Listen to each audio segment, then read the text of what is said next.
Hey guys, it's Charity here.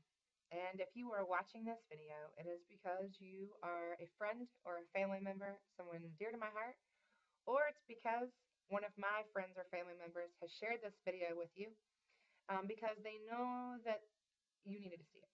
That's the reality of it.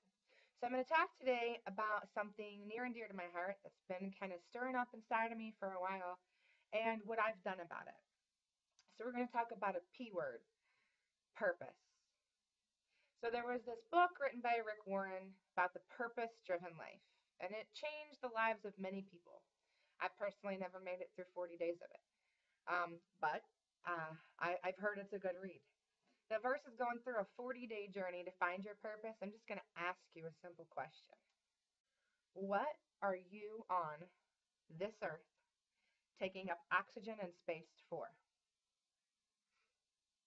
If you don't know the answer to that, grab a pen and piece of paper because I'm not going to give you 7 steps on how to do that.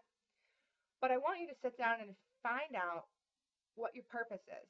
And it's really a lot easier than you think. So when we look at purpose, I wrote down the definition here. Purpose is the reason to which anything is done, created, or exists. Say that again. The reason for which anything is done, created, or exists. So you were created and you exist. There's a reason for that. Now, in order to find your purpose, you're kind of going to have to dig deep, way back. So I want you to go back to when you were 4 or 5 years old and you weren't jaded by life yet, for most of us. When you were 4 or 5 years old, you had a dream inside of you. And when someone asked you what you wanted to be when you grew up, I can almost guarantee you nobody raised their hand and said, I want to be a drug addict. I want to be a prostitute. I want to live on welfare and be in poverty and on food stamps and have no hope and no future. Okay, I don't think many of us were there, if anybody at all. We usually responded with, I want to be a doctor or a nurse. I want to be a veterinarian. I want to be a fireman or a police officer or a pro baseball player if you're my husband.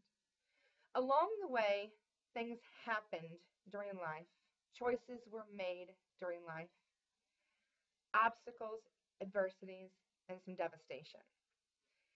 And what I call those, well, and I'll even go a step further, and people came along who had been jaded by life and told you, you can't, you won't, and it's impossible. I call those dream crushers. So they pulled up to your house with their big yellow bulldozer. They revved up the engine really loud. They looked you square in the eyes and they said, you can't, you won't. It's impossible. You will never be. You're not worth it. You're not good enough. And it just can't be done. And then they hit the gas and they bulldozed your dreams right into a landfill of brokenness. And so what did you do? You went on with life and you pretended that that didn't matter. And you did what most of us did and you went to work. You got a job. You got married. You had some kids. And you walk around aimlessly in life saying, I know deep down I'm created for more, but I'll look into it tomorrow. I'll look into it 6 months from now, a year from now. I'm okay. No, you're not okay because you were created for more. You were destined for more. All right. So I'm going to go through a couple things of what helped me find my purpose. So the biggest thing for my question was I had lost my fire. I kind of lost a lot. So any of you who know us personally know that Tony and I have overcome many adversities in life. Many, many, many. I'm not going to go through them all here. That's a video for another day. But to just kind of hit the main list is we've overcome drug addiction before we ever met. We've overcome abuse of different kinds. We've overcome financial hardships, bankruptcy. And last thing that was a big, huge issue for us was almost getting divorced and an infidelity in our marriage that actually turned out to be one of the most amazing triumphs in our life. We have a marriage now that is better than we could have ever even imagined. And so to me, the impossible, it just didn't exist to me. anything is possible. I grew up in a home where our key slogan was can't lost his pants in a cornfield. And I tell my kids that and they hate it. And you're probably listening going, what? If you're part of my family, you understand. But it meant there's no such thing as can't, so he couldn't lose his pants in a cornfield. You can do anything you put your mind and heart to. All right? So the only person who's going to come along and stop you from fulfilling your purpose in life is you. Nobody else can do it. They can't take your purpose from you. You can hand it away. You can bury it deep down inside and pretend that it doesn't exist, but no one can steal your purpose. You were created with it inside of you. Okay? So just think about that one. All right. So, like I said, the dream crushers come along. They crush your dreams. They try to push it down because they've forgotten their purpose and somebody came along and crushed their dreams. So they just pass on what's happened.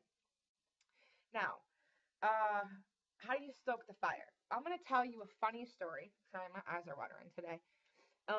About me, and I'm 30. So this is 13 years ago.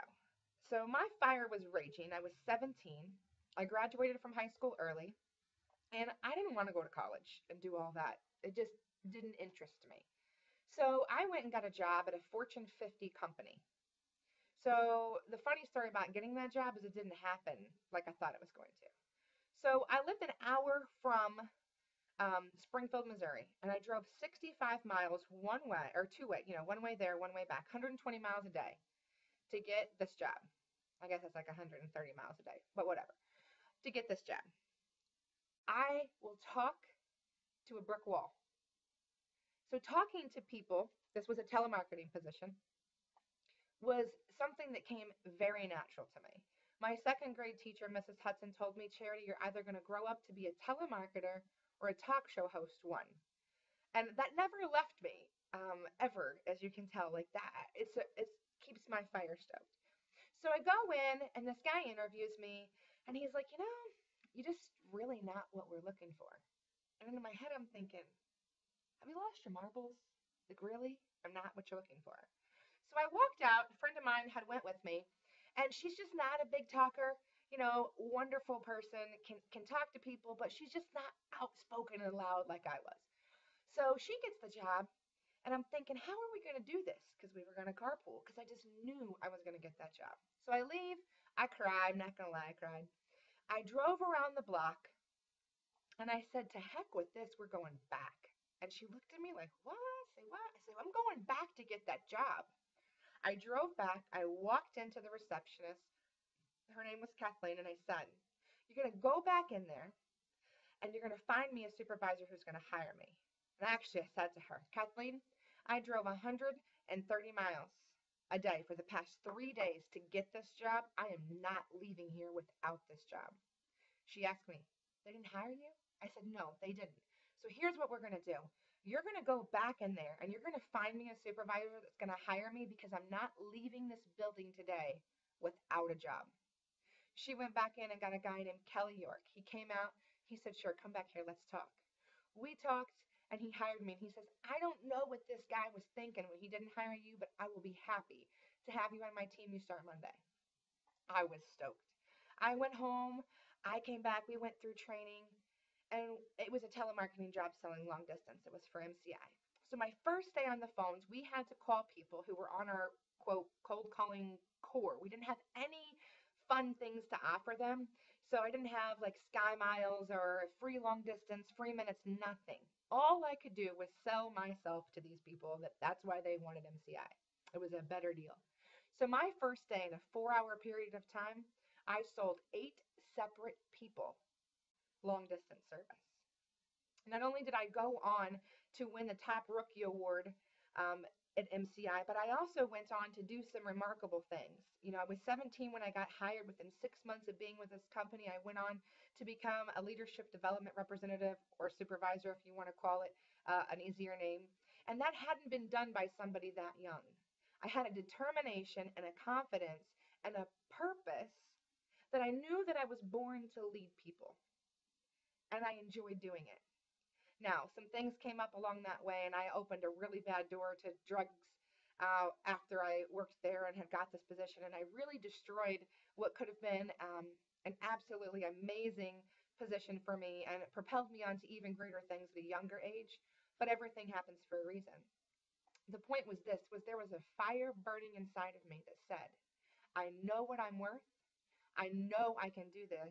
And come hell or high water, nothing is going to get in my way. Nothing is going to stop my vision because this is my purpose. So that's going to bring me back to something ending right here. What is your purpose? What are you created for? Why are you watching this video of me talking right now, aside from the fact that you're my friend or my family? But I know it's striking something inside of you. So a month ago, my husband's been laid off of work since January. And I had a conversation with him because he's kind of been walking around aimlessly. When you're a man and you're a provider and you're used to working with your hands like my husband is, and then you're brought home to 4 kids because we homeschool, and everything's kind of chaotic for you, and you don't really know where you fit in. You have to dig down deep. So I got in his face because I'm kind of confrontational like that when he doesn't hear me after about a week. And I said, Tony, why are you here? And she kind of looked at me like, what are you talking about? I'm your husband. That's why I'm here. And that's not what I'm talking about. Why are you on this earth? What is your purpose? What are you created for? What drives you when you wake up in the morning and you have passion and you love it and you would do anything to just stay right where you are because that fulfills who you are? You know that feeling I'm talking about. And then you look at me and you say, yeah, I know that feeling, but it doesn't pay the bills, Charity. Let's get real. That's the great part. That's why we joined Empower Network. Okay? Empower Network is an amazing opportunity that can be a life changer. And I'm going to tell you now, if you want more information about how you can financially run after your purpose, go to www.children'sinheritance.com. Children'sinheritance.com. Put your email address in and watch a short video about two guys who have a very similar story about overcoming adversity, and find out how you can change your future and stop living back in yesterday. Stop letting the dream crushers come in your way and continue to crush your dreams, because you are the only one that's going to get in your way from here on out. If you already have a business, if you have a home business, if you're looking for a business, I don't care what you do. Take 15 minutes and watch this, because it could change your life the same way it's changed ours. We are making money. The people on our team are making money. And there has not been any other place that I have ever worked for that has paid 100% commission. Can I say that again? 100% commission to people. Okay? So if you want an avenue, great. If you don't, I don't care if you don't join the business. I really don't. What is your purpose? Start walking in it. Start being a world changer. Don't talk about it. Don't post it on Facebook. Don't continue to share things that you don't really believe in, but you do because it's funny or because someone else did. Why are you here? Find your purpose. Run after it. Don't let anything get in the way, and refuse to give way to dream crushers. Today is your day. Everybody has a story. Everybody wants to be heard. Thanks for listening. Hope you have a great day, and until next time.